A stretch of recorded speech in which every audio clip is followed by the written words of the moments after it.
And India at the federal level, we spend less than 1% of our GDP on healthcare. But as far as I'm concerned, correct me if I'm wrong, you may have a different viewpoint, but both these democracies have failed. I think they have failed miserably in the delivery system of healthcare. So somewhere down the line, we need a course correction. All we are doing is not healthcare.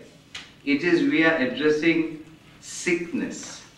It is more of a sickness care rather than health care.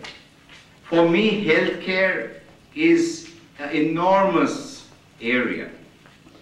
For me, health has nothing much to do with hospitals, nurses, doctors, drugs, ambulances. These are a very small part of health.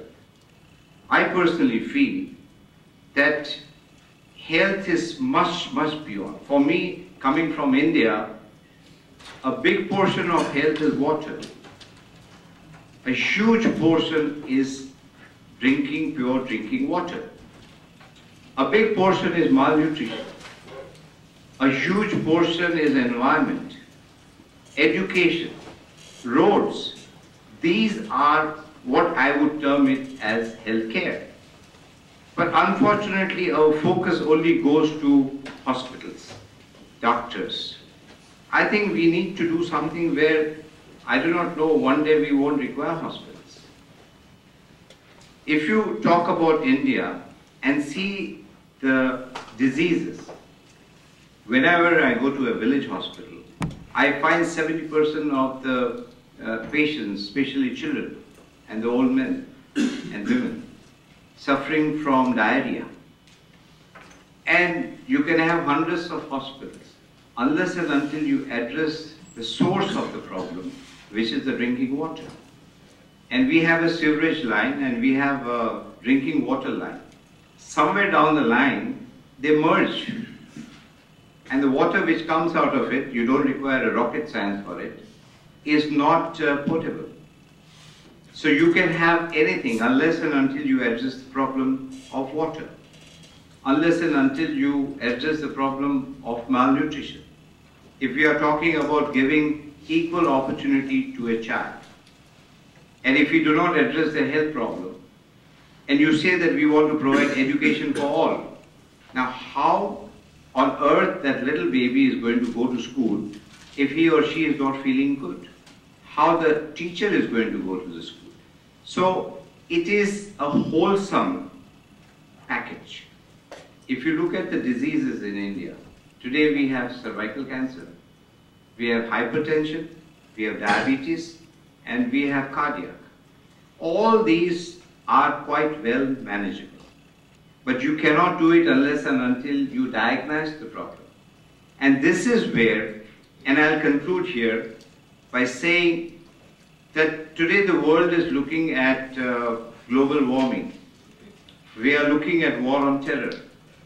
We are inviting everybody to partner.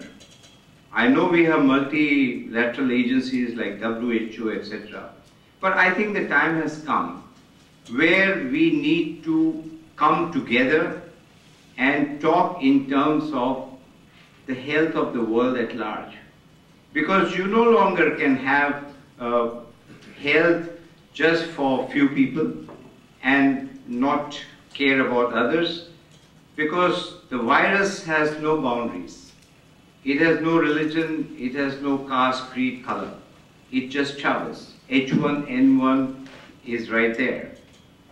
And it has crossed. As a matter of fact, Mr. Bill Gates came to my office last month and we had a good discussion. And I said that, look here, most of the H1N1 is coming to India from United States and Europe. So what do we do about it? He said, just forget about it. I said, what do you mean forget about it? He said, this is a virus, you have to live with it. And you have to treat the disease, that's all. No amount of screening is going to help. But we can partner. Vaccine.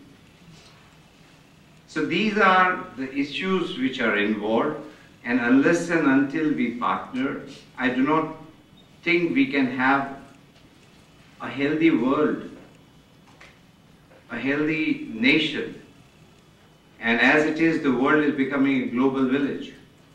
The structure of Indian healthcare is 80% comes from the private sector. It's less than 20% comes from the government. But the problem is this 80% from the private sector is spent on less than 20% living in cities. So real crux of the problem is at the rural level in the villages. And I'm very happy to tell you here that our government has taken healthcare as a flagship.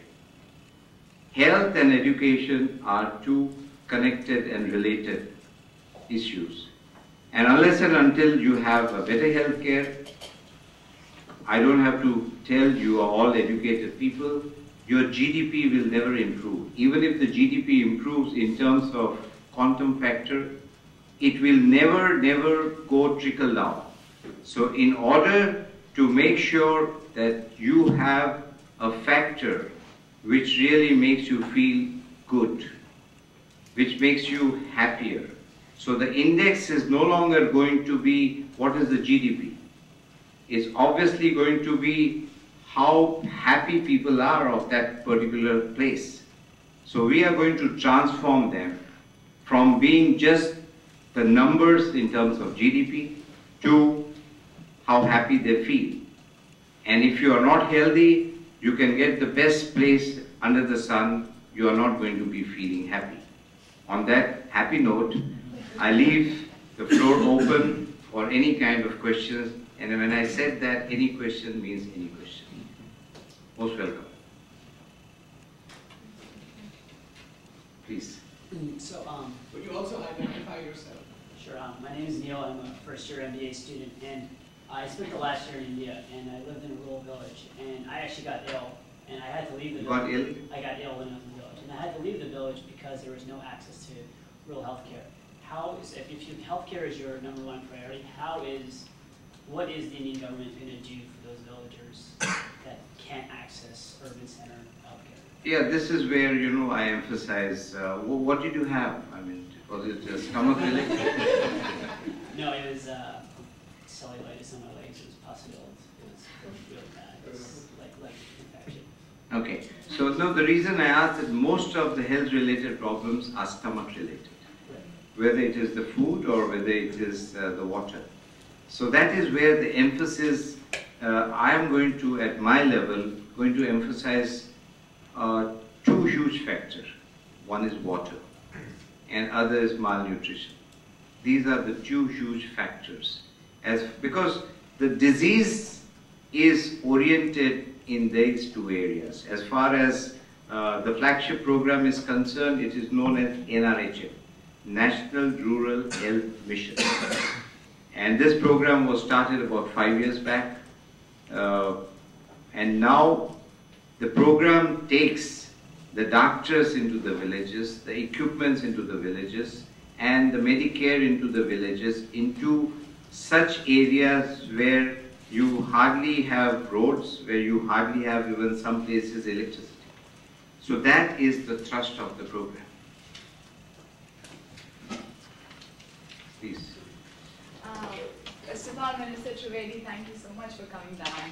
This is a great opportunity. My name is Vimla Raghavendran. I'm a first year from India.